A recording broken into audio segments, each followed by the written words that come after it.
Well, we know identity gives many of us a sense of belonging, right, and plays a key role in who we are overall. And there are times when people can challenge identities, especially in the LGBTQ community. Our Brittany Flowers sat down with two advocates to talk about the importance of gender identification. She joins us now in the studio. Good morning. Good morning. Yeah, throughout the course of life, everyone develops an identity. Some people, however, face rejection and even hate crimes for being who they are, forcing them to have to take additional steps just to make sure they're protected.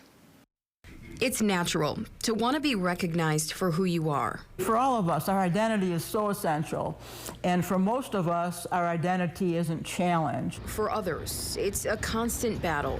If you have an identity that society doesn't accept, that's on your mind. Christine Yarrett is an attorney and advocate for LGBTQ rights. The problem for a transgender person is that it's not unusual that their family of origin has rejected them. That rejection can be detrimental.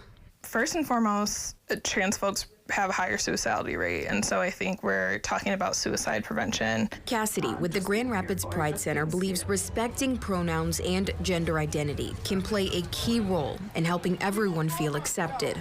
If you can ask somebody in a safe space, which usually may look like just pulling them aside and directly asking, that's always, one of the best ways to go about it. Although it might seem difficult to navigate these conversations, Cassidy says it's even more difficult for the people who aren't being respected. There's a lot of tension politically right now when it comes to trans folks. She says a lot of people are focused on simply surviving each day, but misgendering doesn't just happen when a person is living.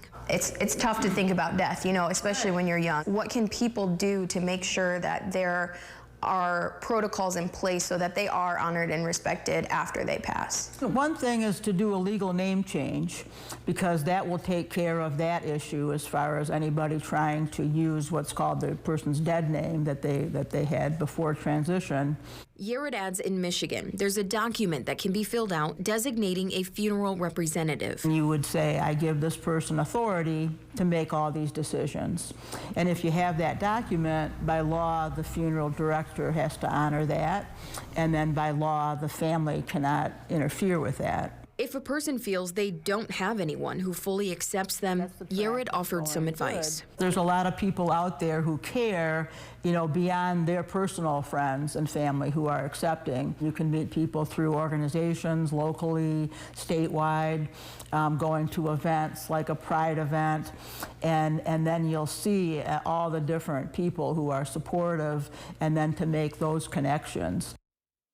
Staff with the Pride Center tell me while they feel there are resources for the LGBTQ+ community in the Grand Rapids area, they're not always safe or accessible. If you're not plugged in or don't know where to turn, they recommend online resources which can help support many of those needs. Teresa and Donovan.